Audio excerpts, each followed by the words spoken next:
So, Emilio, could you tell us a little bit about who you are? Hi. Yeah, my name is Emilio Antonio Valladolid.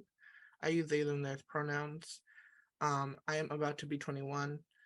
And what else? I live in San Diego and I've grown up pretty much most of my life in San Diego, a little bit in TJ. I identify with being Latinx. I identify with being non binary, trans, and neurodivergent. I was in the child welfare system for, I think, almost 4 years. I had instances with the juvenile justice system as well, and with the houseless systems here in San Diego.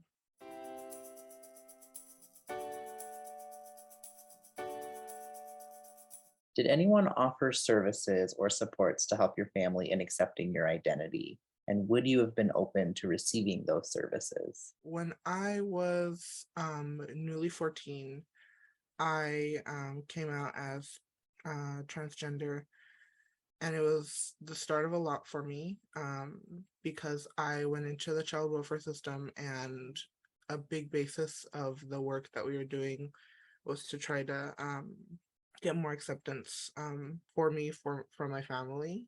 Even in high school, when because I went to quite a few different high schools, I believe like seven, but in the very first high school that I went to in freshman year, I remember being like the token trans person. There's definitely lots of other trans people around, lots of queer people all over my school, but everyone knew me as like that non-binary kid. So it was interesting because I had, I mean, I my friends were very accepting, and that's why they were my friends. But um, besides that, like teachers were not sure how to respect me, and a lot of the times they would try, and they didn't want to ask me questions that were too invasive. But it was definitely a struggle in every piece of my life, just to navigate my identity and to navigate like boundaries with it, essentially.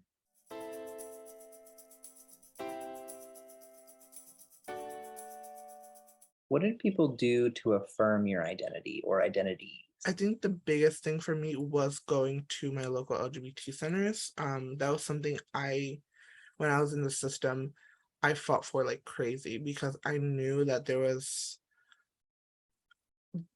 an attempt to make my situation better in some ways, but the biggest thing that helped me was being around other people like me, or around other people who understood what it was like to walk around like me, to exist like me. So that was the most affirming thing, I think, for me, was just would participate in gender identity groups, and I've just met people who really knew how to affirm me and knew what it was like to be in my skin. I grew up learning very specific gender roles, looking at very specific pieces that I was supposed to play. Mhm. Um, and I think that influenced me a lot, because I came out as queer, I believe at like 12 years old, around there. And I remember just being so confused until I figured out like where I decided that I was belonging. Mhm. It's just, to me, being honored and affirmed just is really being recognized, and being holding space for my perspective and my identity as well.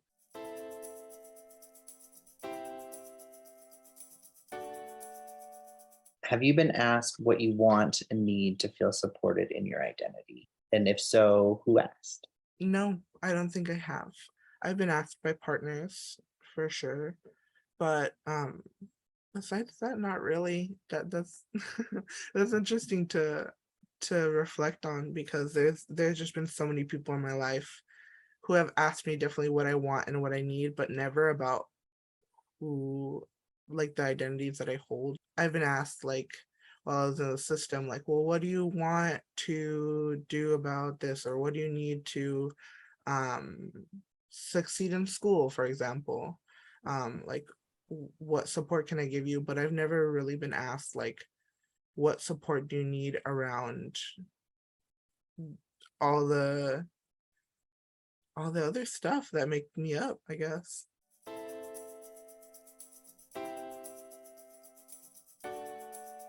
If socially or medically transitioning, were you allowed to take the lead in that process, or did adults in your life make assumptions about what your transition would look like?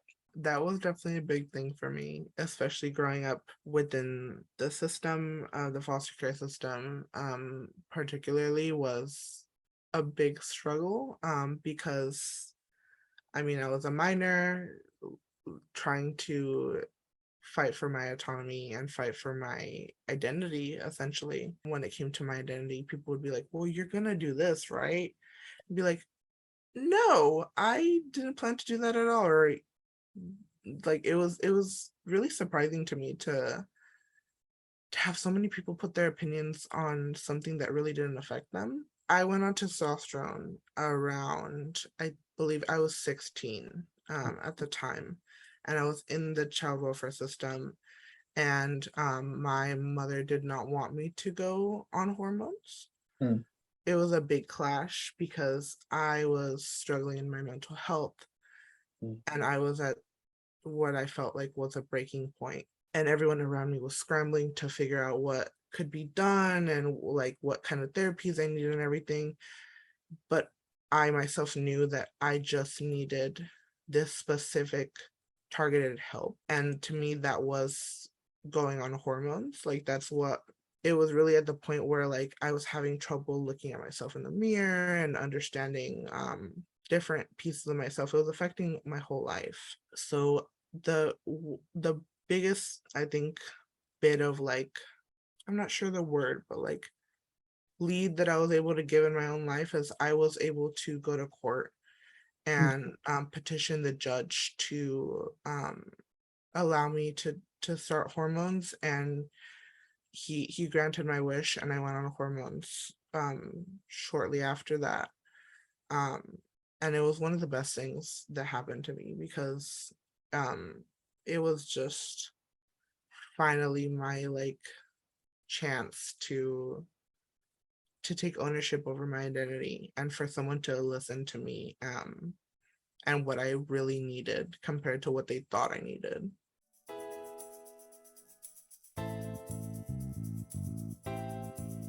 During your experience, be it in care and systems, were there people you felt like you could trust, or places that you felt were safe, and places that you could be fully authentic? The only really place that I felt that I could be completely myself was in my LGBT centers around here. I would go to youth centers, and that was my place where I could like finally like breathe, because I spent a lot of my time like in group homes, and that was always a very, for me, a very dangerous situation, and there Mhm, was a lot of like apprehension around me. I remember being put in like the even just the fact that the a lot of the rooms were segregated. I wasn't allowed to have a roommate.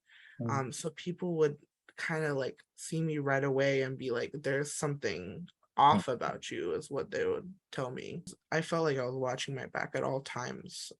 And then I would go to these centers and just like feel like I wasn't having to look behind my back.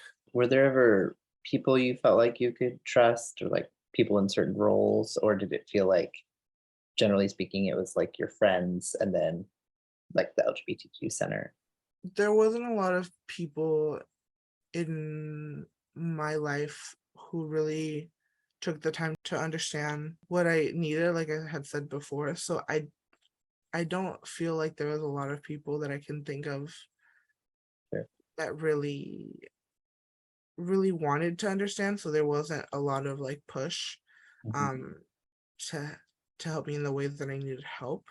But I can say that I had a CASA, mm, a court appointed special advocate who when I went I started testosterone, it was her, I think, like anecdote that really sway the judge to say yes, because she spent at least once a month, every month with me. That was like the thing that was required.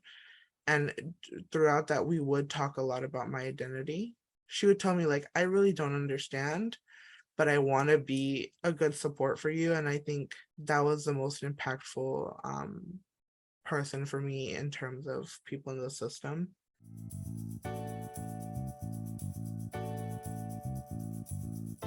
Have you filed a grievance for any instances of mistreatment on the basis of your gender identity, gender expression, or sexual orientation? And if so, what came of that process? When I was in a group home, I was closer to 18, so probably like late 16, early 17. I was in a group home where the other youth would really harass me, like, very intensely. There, I filed a lot of complaints and no one really listened to them because they were like, oh, blow over, or like, oh, they're being kids, and that whole thing, like, boys will be boys. The biggest thing that drove me out was, it was one of those group homes where there's a school on site, and then the housing literally like steps away. I was in my room and I was going to go on, like, to go somewhere around the campus, and I couldn't leave, and I couldn't figure out why, but everyone was like barricading inside. They were telling me like, oh, we can't go outside because there was, all the boys had really had essentially like gotten together and grabbed like big rocks and said they were going to stone me. So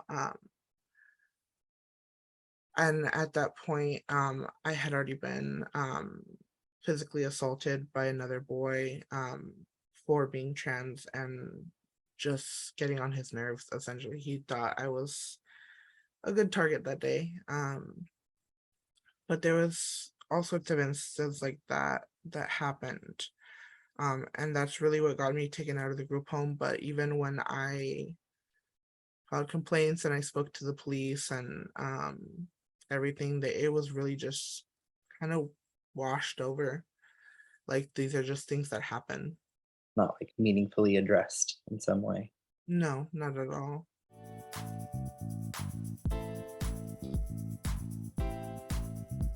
Thinking about the recommendations you might have for the system. So, some think of this as if you could wave a magic wand, what recommendations would you have for the system? Taking the time to listen to people who have lived experience. Mhm. I've done talks and I've watched people talk to social workers and to just anyone in positions of support and of decision making power for youth in these systems. And a lot of the time, I feel like the problem is that people are uncomfortable to ask questions. They're not sure who to ask questions. They're not sure what questions to ask, or they just don't think that it's really gonna, like, they're really gonna come upon a youth that meets these identities. Mhm. Like, the lack of understanding and competency that a lot of people who are working with these youth have is definitely a big problem to me. It's just something that I think is really easy to combat. Essentially, it's just a lot of the time it's listening and asking questions and being in the space to be able to do that. So um I've seen it be really impactful, and I've been in situations where it's really impactful to people. There's a lot of push for when we leave the system to have supports in place, and I think there's a good amount of youth, including myself and people who have spoken to, who are leaving care with very little information on what's next. And even right now, I've been dealing with, my program ended for housing, and I had no idea where to go from here. And I was reaching out to people because I know the services are out there. I know that there are services and I've heard people speak about them, but who do I contact and everything? And that's been a really big struggle, I think, because especially as a trans person, it's so much to navigate, to understand what to do next, and how to sustain myself outside of care. And then there's, like I said, that piece of confusion around who I am and how to address me and everything. And I'll literally get emails where it's like, hello, birth name. Oh, I'm sorry, Emilio. And then they'll be like, wait, which one is it? And it's like all these questions that really are very hard to answer. But I think there needs to be a lot more follow through on where to get services, because you're really leaving with very little information on what's next and how to navigate adult situations, and just really like how to thrive as an adult. No one really stood up for me or asked me what I wanted. It was just like, okay, well, it's time to pick. Choose what you want to be today. And now as an adult, I can see how like negatively impactful that was, because I get to get up in the morning and decide how to present myself to the world and what mannerisms I'm comfortable with. So just like all sorts of like ways that I present myself to the rest of society. And when it was me in the system, it was like picking who to blend in with more, not how to outwardly express how I felt.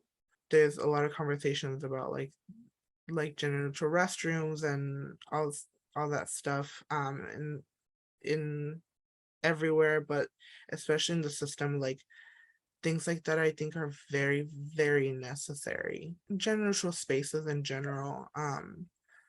Because I think there's a lot of people will be like, oh, it's co-ed, but we're still gonna separate you and we're still gonna like treat you differently because of your gender. And that was always a really big issue for me. I was placed in what was like known to be the girls' side, and I didn't even know. No one told me, and I had just come into this group home. So everyone saw me one way, and I had no idea. I think that just letting youth have a say in in their care, in their lives, and in their existence is just such a vital part of what I would push for.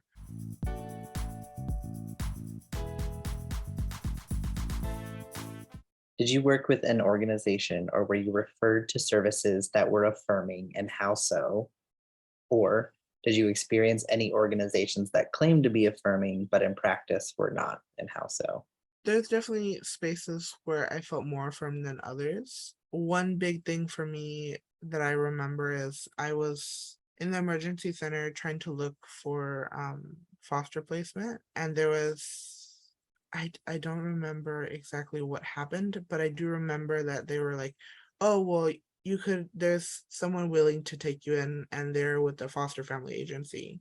And what I learned later was that a lot of foster family agencies um, are faith based, which wouldn't be an issue if there wasn't a lot of like stigma around trans identities and like Christianity, for example.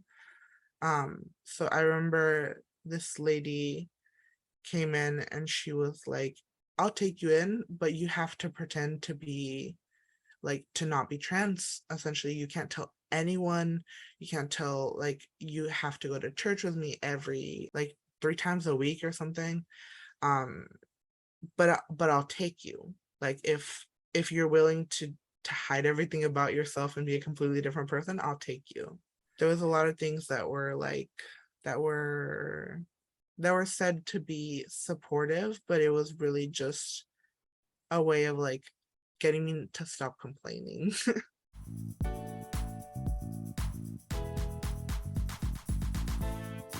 We've sort of reached the end, and I guess really my last question is just open-ended of like, is there anything else you'd want folks to know, to talk about, or share that you haven't already?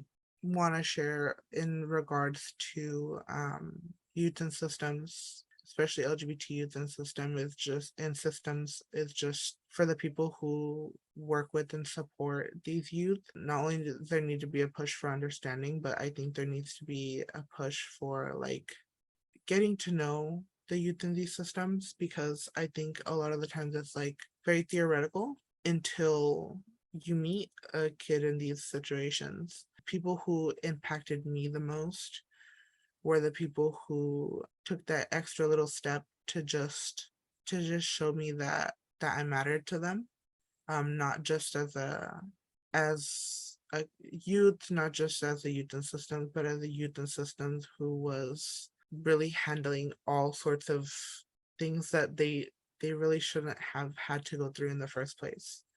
Understanding, empathizing, and um, advocating for these kiddos is just what makes the biggest impact. And what made the biggest impact for me was just people who genuinely wanted to fight for me and to listen to what I needed to fight for myself.